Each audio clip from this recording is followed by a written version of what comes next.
explosive shot rune. So it should be right up here.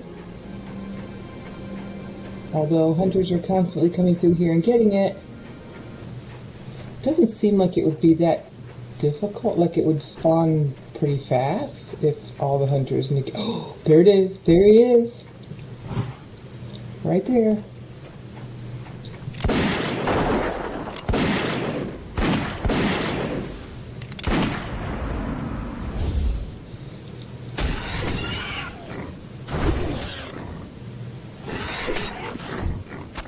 And as easy as that, we have her explosive shot room. So you just click it.